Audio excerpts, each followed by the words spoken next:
Good morning students. गुरु दीपक Jangid channel पर आपका स्वागत है। स्टूडेंट्स, आज हम कक्षा 10 में गणित में प्रश्नावली 3.1 है, उसका क्वेश्चन नंबर 2 देखना चाहते हैं। क्वेश्चन नंबर 2 वो देखिए, पढ़ के देखते हैं। एक द्विघात बहुपद ज्ञात करना है। द्विघात जिसके घात 2 हो, बहुपद जिसमें 2 से ज़्यादा पद हो, वो ज्ञात करना है। और जिसके शून्यकों के योग, शून्यकों का जोड़ और गुणनफल क्रमशः दी गई संख्याएं हैं। स्टूडेंट्स, यहाँ पे हम ये देखते हैं कि जो पहली संख्या दी गई है क्रमशः लगा रखा है, इसका मतलब है पहली संख्या तो शून्यकों का योग है और गुणनफल दूसरी संख्या जो है वो शून्यकों का गुणनफल है। इतना आप ध्यान में रख लीजिए। हमने जो पिछले क्वेश्चन में देखा था, शून्यक, शून्यक का अर्थ है अक्ष का मान, उत्तर। 2 उत्तर आते हैं एक समीकरण के, हमने देखा था बहुपद के। उन 2 उत्तरों में से दोनों का जोड़ है वो दे रखा पहला नंबर और दोनों का गुणनफल दे रखा वो दूसरा नंबर। अब हमें बहुपद, हमें समीकरण बनानी है वैसी जैसी हम क्वेश्चन नंबर 1 में देख कर आए थे। तो स्टूडेंट्स, इसके अंदर उत्तर शुरू करना है। माना कि बहुपद, बहुपद का जो मानक रूप है वो लिखेंगे ax² जोड़ bx जोड़ c बराबर 0। ये बहुपद का मानक रूप है जिसके अंदर द्विघात त्रिपद आते हैं। ax² जोड़ bx जोड़ c बराबर 0 है तथा शून्यक अल्फा तथा बीटा है। हमने स्टूडेंट्स से मान लिया है कि ये मानक समीकरण है, ये बहुपद है, ये है और इसके 2 शून्यक है, वो अल्फा और बीटा है। अब क्वेश्चन के हिसाब से हम चलते हैं। क्वेश्चन ये कर रहा है स्टूडेंट्स इसके अंदर कि शून्यकों का योग -3 है। हमारे हिसाब से अल्फा जोड़ बीटा, यही तो है शून्यक, अल्फा जोड़ बीटा बराबर आ रहा है -3। और स्टूडेंट्स, मैंने पिछले क्वेश्चन के अंदर सूत्र बताया था योग का सूत्र है -b/a। स्टूडेंट्स, हम कंपेयर करते हैं इसका सूत्र का और हमें जो संख्या दी गई है उसका। इसके नीचे यदि बटे 1 लगा दें तो कोई फर्क नहीं पड़ना, कारण 1 का भाग लगाएंगे तो वापस -3 का -3 रह जाएगा। स्टूडेंट, यहाँ पे देखते हैं, यहाँ पे -b है, यहाँ पे -3 है, माइनस से माइनस काट दिया, b बराबर क्या हो गया है 3। b बराबर हमारे पास आ गया है 3। नीचे देखते हैं इसमें हर में a बराबर है 1, a बराबर 1। अभी कंप्लीट नहीं हुआ है कि सीधा लिख दिया, अभी देखते हैं आगे। अब हम देखते हैं गुणनफल। गुणनफल होता है अल्फा गुणा बीटा। गुणनफल दे रखा हमें स्टूडेंट्स 2 बराबर, और हमारे हिसाब से, सूत्र के हिसाब से गुणनफल होता है वो होता है c/a। हमें वही कार्यवाही करनी है, इसके नीचे बटे 1 लगा के कंपेयर करना है। c का मान 2 और a का मान 1। सबसे पहले हमें a के मान पे गौर कर लेना है कि दोनों में a का मान जो है वो एक सा आ रहा या नहीं आ रहा है। यदि दोनों के अंदर एक सा मान आ रहा है तो हमें कोई चेंज नहीं करना है, सीधा c का मान लिख देना, c बराबर 2। यदि मान इनमें अलग होगा तो हम आगे बात करेंगे, अगले क्वेश्चन के अंदर हो सकता है मान चेंज आए तो हम चेंज करके देखेंगे। a, b और c का मान निकालने के बाद स्टूडेंट्स, केवल इसमें, इस समीकरण के अंदर हमें जहाँ पर a है, b है, c है, वहाँ पर उनके मान रख देने हैं। अतः बहुपद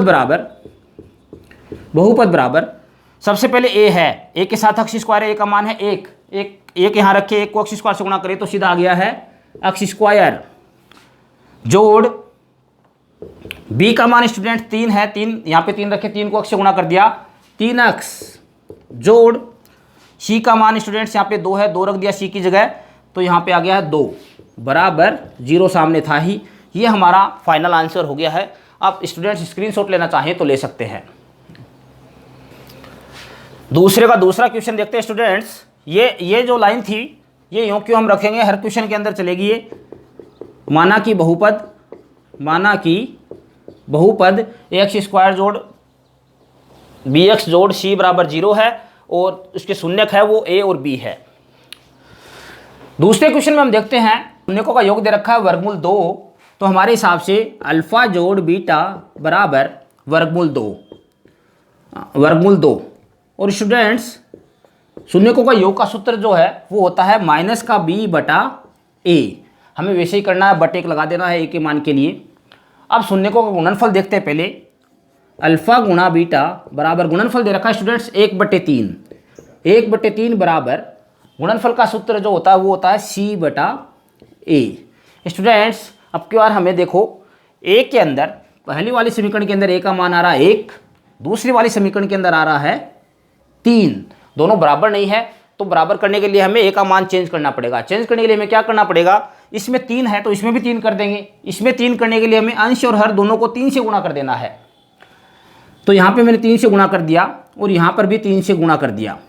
अब सही मान आ गए स्टूडेंट्स। ए का मान 3 दोनों में हो गया क्योंकि 1 3 हो गया है। ए का मान हो गया यहाँ पर 3।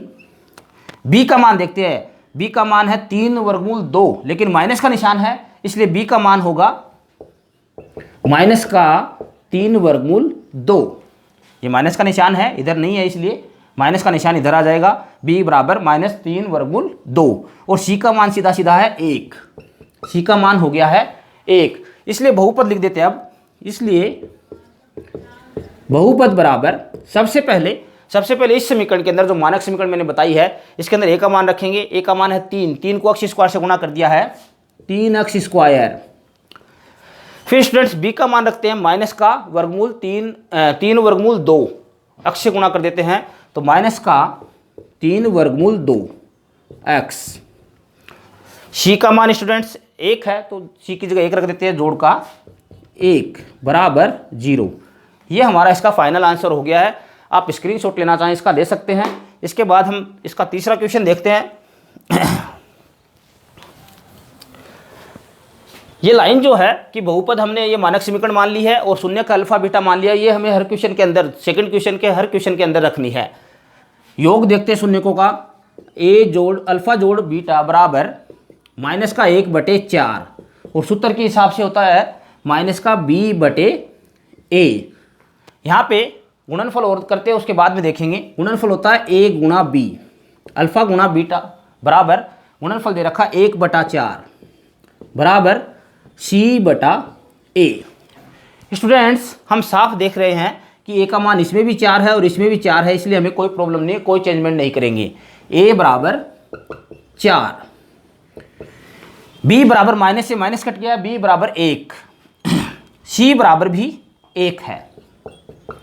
अब स्टूडेंट सीधे हमें बहुपद लिख देनी है, इसलिए बहुपद बराबर इसमें a देखिए एक की जगह रख देते हैं 4 तो 4 अक्ष स्क्वायर हो गया। ये 4 अक्ष स्क्वायर, b की जगह 1 रखना है तो जोड़ का 1 अक्ष यानी जोड़ x, जोड़ c की जगह हमने 1 रख दिया है तो जोड़ का 1 बराबर 0। ये बहुपद बन गया इसका फाइनल आंसर। स्टूडेंट्स आप स्क्रीनशॉट लेना चाहें ले सकते हैं। मेरे द्वारा दी गई जानकारी आपको कैसे लगी कमेंट में ज़रूर बताएं, और इस टाइप के क्वेश्चन से संबंधित कोई क्वेश्चन हो तो कमेंट में लिखें, उसे सोल्व करने का प्रयास करूंगा। पूरा वीडियो देखने के लिए थैंक यू।